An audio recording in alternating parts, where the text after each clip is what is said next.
Estimados amigos, bienvenidos a Línea Médica y el día de hoy vamos a hablar sobre evento vascular cerebral.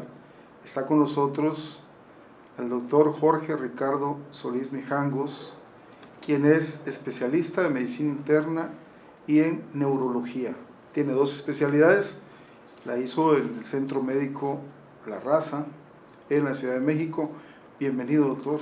Muchas gracias, mi estimado amigo doctor Didier Gómez, amigo entrañable desde hace ya muchos años, y agradezco desde luego su invitación, al igual que al diario Ultimátum, que estamos aquí ya para platicar un poco sobre esta enfermedad que es común, es frecuente y es causa de mucha discapacidad en nuestro medio, ¿verdad? Y pues aquí a la orden, cualquier eventualidad, cualquier situación que se pueda presentar, estamos prestos a contestar las preguntas que puedan hacerse, ¿verdad? Gracias, maestro. De hecho, las preguntas que nos han enviado les intriga mucho porque es cada vez más frecuente. Y entonces, ¿cómo podríamos definir en la actualidad el evento vascular cerebral? El evento vascular cerebral, digamos, es una entidad nosológica en la cual las arterias, sobre todo las arterias del cerebro, se ven afectadas. Es un término muy amplio, muy general. Evento vascular cerebral es cuando o se tapa una arteria o se rompe una arteria para fines muy prácticos. Entonces ya ahí empezamos a dividir dos grandes grupos. Una región del cerebro que queda sin oxigenación porque se tapó una arteria, o algo que queda todavía más abrupto y más dañino hasta cierto punto, que es la hemorragia. Cuando la arteria se tapa, se conoce como un evento vascular oclusivo. Y cuando una arteria se rompe, es una hemorragia cerebral. Se conoce popularmente como un derrame, porque se derrama la sangre. Entonces, un derrame de sangre es ya un evento de tipo hemorrágico, que siempre es una situación de urgencia, de gravedad, igual que un evento vascular oclusivo. Podemos avanzar un poquito considerando que la oclusión puede depender de una oclusión que se forma directamente en la arteria del cerebro. Podemos hablar un poquito de las arterias del cerebro, o bien que llega a distancia, como un émbolo. Un émbolo es un trombo viajero. La causa más frecuente es una arritmia cardíaca, ¿verdad? Entonces tenemos que tener muchos cuidados con esos antecedentes que ya van siendo el preámbulo de que puede ocurrir un evento vascular cerebral. Y ciertamente, como el doctor Didier dice, es una enfermedad que cada vez es más frecuente porque han aumentado mucho los factores de riesgo, ¿no? De acuerdo, entonces tenemos dos grupos, un grupo isquémico y un grupo hemorrágico dentro del evento vascular cerebral, y hay algunas causas predisponentes en la actualidad en las cuales se debe tener cuidado. Entonces, para los que nos están viendo, tanto hombres como mujeres, porque ya en ambos casos se presenta, ¿cuáles serían esos factores de riesgo? Hablamos de la diabetes, de la hipertensión. Diabetes, hipertensión. Digamos, volvemos a considerar, ¿no? Una arteria cerebral no se rompe ni se tapa si no está previamente dañada, a reserva del émbolo que llegó del corazón, que es la minoría de los eventos vasculares. Para que haya una ruptura o una oclusión de una arteria, se requiere que haya una arteria previamente dañada. Ese daño lo va dando generalmente enfermedades crónicas que van disminuyendo la resistencia, la elasticidad, y van volviendo cada vez más frágiles las arterias y las vuelven muy susceptibles de romperse o de taparse. Aquí, como siempre decimos en las enseñanzas, ¿no? Cuando hay una hemorragia, dividimos generalmente, le digo a los que ahora son nuestros alumnos, residentes, internos, que debemos de ver dos cosas fundamentalmente cuando hay un evento vascular de tipo hemorrágico: edad del paciente y localización de la hemorragia. Cuando es una hemorragia que llamamos subaracnoidea, o sea, diseca de afuera hacia adentro las estructuras cerebrales, la causa generalmente es un aneurisma. Y el aneurisma es una dilatación de la arteria como tal. Y cuando es un evento parenquimatoso, ya no en el espacio subaracnoideo, sino propiamente en el cerebro, ya estamos dividiendo acá entonces las hemorragias cerebrales espontáneas en dos tipos, subaracnoidea y parenquimatosa. La parenquimatosa debemos de ver mucho el grupo de edad, porque si es niño o es adolescente, estaríamos considerando una malformación arteriovenosa. Si ya en un adulto joven o adulto maduro, ya estamos considerando como causa la hipertensión arterial. Esa hipertensión arterial me va desgastando y dañando la arteria a largo plazo. Y en un pacientito de más de 75 años, 80 años de edad, que sigue teniendo una hemorragia parenquimatosa, estaríamos hablando de alguna enfermedad que se llama angiopatía amiloide. Son los 3 grupos de edad en los cuales se puede presentar una hemorragia cerebral espontánea. La causa más común es la hipertensiva. No porque en ese momento, yo siempre les digo, no porque en ese momento suba la presión. Es una conceptualización muy diferente que se tiene, porque siempre sube la presión y los pacientes dicen, ay, se subió la presión y rompió la arteria. Es generalmente al revés.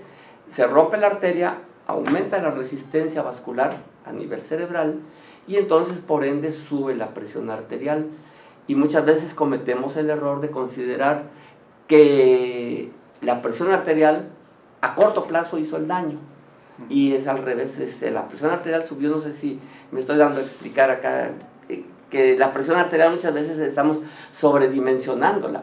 Y tenemos, cuando nos hablan en urgencias, de que hay un paciente con crisis hipertensiva, ya sabemos que el enemigo no es la presión arterial, sino que es el evento vascular, ya sea trombótico o ya sea hemorrágico.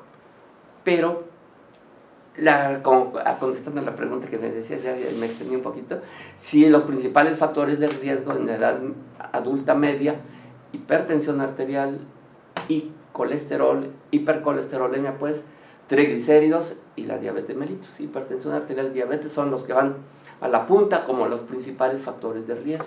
De acuerdo, y entonces para quienes nos están viendo, ¿cómo pueden saber que tiene alguien un problema? En el momento que alguien presenta, ¿qué datos? ¿Cuáles serían los datos de alarma?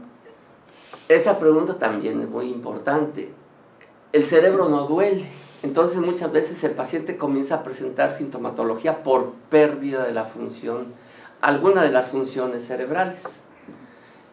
El cerebro está muy mapeado, el lóbulo frontal nos mueve, el lóbulo parietal tenemos sensibilidad, el lóbulo temporal nos codifica la audición y el olfato, y el lóbulo occipital la visión. Donde se presenta la hemorragia o el infarto va a dar la sintomatología.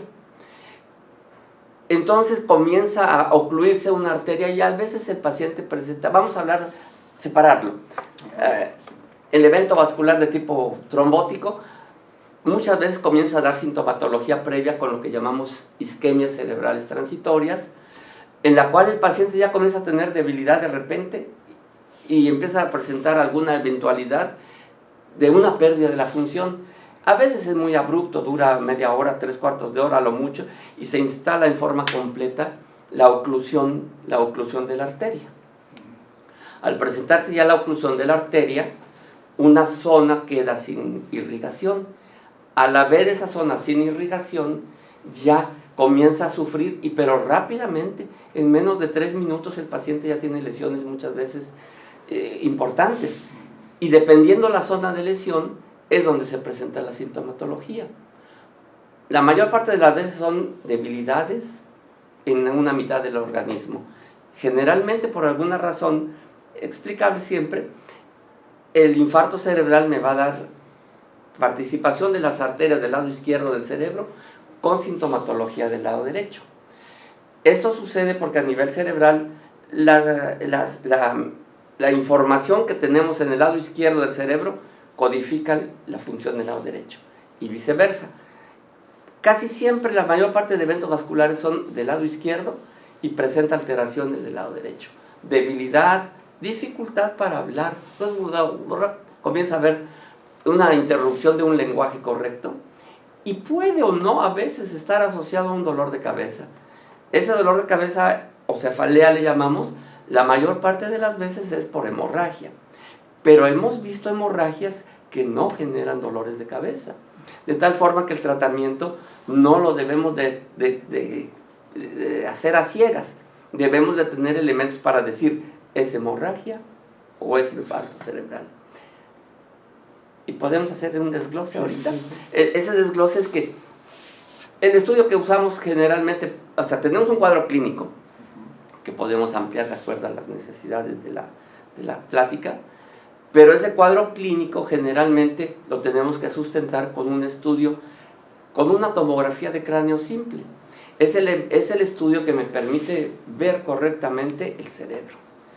Ahora viene el punto importante. La hemorragia se diagnostica en el primer segundo que está sucediendo, porque hay unas lesiones que me permiten decir, aquí hay una hemorragia cerebral. Sin embargo, en un infarto cerebral no siempre sucede así en las primeras 3, 6 o 12 horas, dependiendo de cada paciente, y muchas veces la tomografía puede ser limpia, puede ser normal, y el paciente ya tener una debilidad hemicorporal, o sea, de la mitad de un cuerpo, del lado izquierdo al lado derecho. Sucede que estamos en la fase llamada hiperaguda. En la fase hiperaguda apenas comienzan a presentarse las alteraciones a nivel imagenológico. Ya después, y a veces tenemos un paciente a las 12 horas y el paciente ya no puede mover una mitad de su organismo y vemos que hay una tomografía normal. Y entonces dicen los pacientes, ¿dónde está la lesión? Esa lesión todavía va a tardar en organizarse desde el punto de vista imagenológico. De acuerdo. Entonces, sí es complejo, pero la persona puede identificar porque presente malestares del hemicuerpo, de la mitad, y datos que no son comunes, como el hecho de que no pueda hablar bien. Esto ya sería dato de alarma. En ese momento, ¿qué tendría que hacer? Inmediatamente reposar y pedir ayuda médica. Es correcto, sí. El paciente debe de empezar a entender que cuando ya se empieza a perder una parte de la funcionalidad, debe de buscar atención médica, inmediata. Un infarto agudo del miocardio da un dolor intenso y rápidamente corren a buscar una atención, porque el dolor es lo que nos da la pauta a buscar una atención muy rápida. Pero un evento vascular cerebral generalmente no duele. Entonces el paciente comienza a perder la fuerza en una pierna, en un brazo, y cree que se le va a pasar, o piensa que es un ratito, y son minutos preciosos, porque comienza entonces a extenderse la zona de lesión.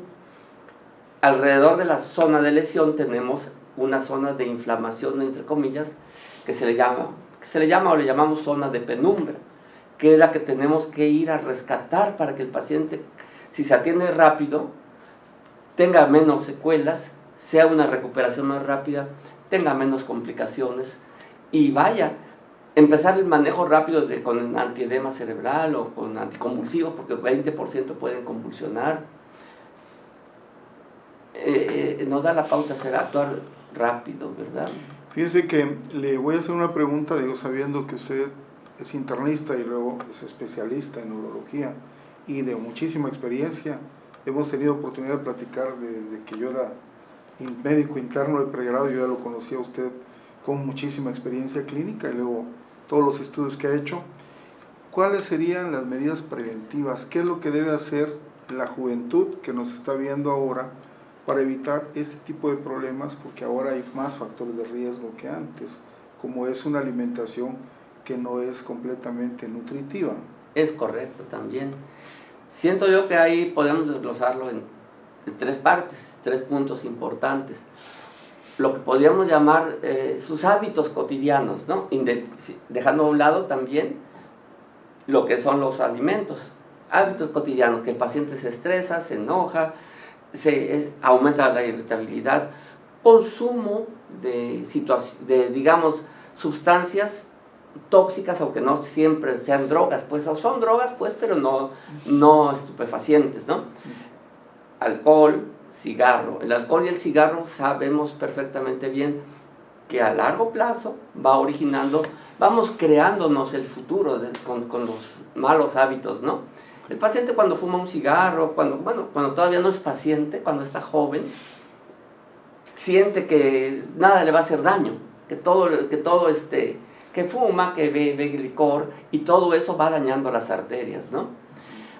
tenemos que buscar también otras alternativas de tipo estrés. El estrés en nuestro medio ya está siendo muy común. Siempre tenemos prisa, siempre estamos por llegar temprano a un evento, estamos con la inquietud de ahora las nuevas enfermedades como el COVID, ¿no? Y entonces siempre hay estrés y tensión, pero hay que tratar de utilizar algunas medidas de relajación para que no nos estresemos. Y finalmente la alimentación. La alimentación sí es algo importante porque entre menos grasas se consuman, entre menos carbohidratos se consuman de excesivos, pues el paciente va a tener arterias más limpias. Esas arterias limpias nos van a dar funcionalidad mental, cardiovascular, renal, de miembros pélvicos, porque vamos condicionando desde estar jóvenes. Cuando estamos jóvenes, prácticamente vamos condicionando nuestras enfermedades a futuro, a largo plazo. Si soy diabético y no me cuido y como grasa y como carbohidratos, sopas de pastas, panes, pastelillos y todo esto, vamos, digamos el término, encochambrando la arteria, sí, haciendo la melcochada, y cada vez el sitio por donde debe de fluir la sangre se va reduciendo y haciendo anfractuoso. Y entonces, pues a largo plazo tenemos ya las enfermedades consecuencia de que no llevamos una vida disciplinada, al menos moderadamente disciplinada, en etapa de adolescencia, de adulto joven, de adulto mayor incluso. ¿Qué tanto funcionaría el hecho del ejercicio cardiovascular? El caminar o el correr diariamente X minutos, digamos 15 o 20 minutos. También es una de las cosas más favorables, ¿verdad? El ejercicio asociado a una buena dieta son una no garantía, pero sí una disminución muy importante de riesgos. Al caminar, la sangre fluye a mayor velocidad. Y si comienza a depositarse grasita en las arterias, el aumento en la velocidad del flujo sanguíneo comienza a despegarlo. Y entonces el paciente, al hacer un poco de ejercicio, va, digamos, limpiando las arterias insensiblemente, y además con un costo muy barato porque no requiere estar tomando medicamentos para limpiar arterias o algo. Es una de las, digamos, prioridades que se tiene para digamos, evitar a un largo plazo que haya eventos vasculares. Es uno de los temas importantes de la medicina. Y cuando vemos un evento vascular cerebral, estamos considerando que se pudo haber prevenido 10, 15 años antes, con ejercicio, o 5 años antes, ¿no? Con ejercicios, cuidando el azúcar, cuidando la diabetes, cuidando la presión arterial. No se requiere mucho desgaste, solamente ser un poco disciplinados en ejercicio, en dieta. De acuerdo. Miren qué excelentes medidas que nos recomienda el doctor Jorge Ricardo Solís Mijangos, médico internista y neurólogo, a quien pueden ustedes consultar en alguna cuestión de este tipo de sintomatología. Ahora, ya vimos esas medidas preventivas, y entonces el tratamiento de un evento vascular cerebral forzosamente tiene que ser con alguien especializado. Siempre sí, es importante. Y incluso en ocasiones va a ser internado a un sanatorio, a un hospital. Digamos, lo primero es que el paciente se dé cuenta que tiene algo grave. Muchas veces, como no duele, empieza a decir, se me durmió mi brazo, se me durmió mi pierna. Pero una vez identificado que el síntoma debe de ser atendido, por muy pequeño que sea, yo siempre recomiendo que haya un internamiento cuando menos de 72 horas. En 72 horas, ¿por qué? Porque se estabiliza o se complica un evento vascular. El evento vascular tiene, digamos, sus fases de atención, su fase aguda, o un manejo, para decirlo, a mediano, corto y largo plazo. A corto plazo hay que evitar una extensión del daño. Ciertamente hay una zona lesionada, pero alrededor de esa zona lesionada va a haber una zona de inflamación. Hay riesgo de crisis convulsivas, hay riesgos de que se extienda más un evento vascular cerebral. Y yo siempre recomiendo que se debe de manejar hospitalizado cuando menos 3 días. En esos 3 días se logra estabilizar un infarto. O sea, o lo que siempre les digo a los pacientes, no van a salir recuperados de lo que pasó, porque el cerebro tarda mucho en volver a andar la maquinaria de recuperación. Se daña rápido un cerebro, o cualquier parte del organismo, pero para recuperar sí lleva tiempo. Entonces la primera fase es evitar un daño mayor, evitar complicaciones y reducir las zonas de infarto, o las zonas de lesión, o las zonas de penumbra. Usamos medicamentos. Bueno, generalmente usamos antiinflamatorios. Algunos autores dicen que no son necesarios, pero bueno, a través del tiempo yo he visto que sí ayudan, nos protegen, nos ayuda a disminuir incluso la sintomatología. Debemos dar anticonvulsivos porque el paciente puede convulsionar, cubrir contra infecciones porque el paciente deja de moverse. Siempre digo a los pacientes, un evento cerebral, en un principio solamente es el cerebro, pero al paso de unos días se compromete la función intestinal, renal, musculoesquelética, hidroelectrolítica, y entonces tenemos que estar muy pendientes de todas esas eventualidades porque se pueden ir complicando al paso de las horas o de los días. Entonces necesariamente o convenientemente debe de estar hospitalizado un paciente cuando menos unos 3 días. A veces más, ya si el paciente está estable o se estabiliza en términos de 3 días, ya podemos egresar para continuar el manejo a mediano y a largo plazo, que nos apoyamos mucho en la especialidad de rehabilitación de medicina física, ¿no? Estimado maestro, realmente el tiempo se nos ha ido. ¿Cómo? Los invitamos a ver cronómetro a las 5 de la tarde, sobre todo después de ese partido de garra el día de ayer, y de lo cual también nosotros somos aficionados y perdimos. Pero bueno, maestro, es un gusto estar. Habría que comentar más sobre ese partido, nos robaron. Bueno, pero esa parte.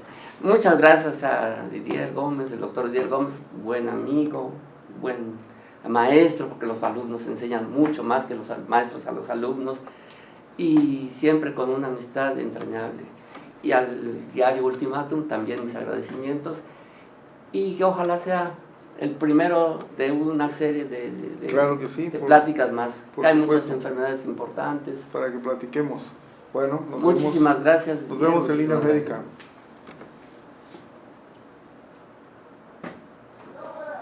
Okay.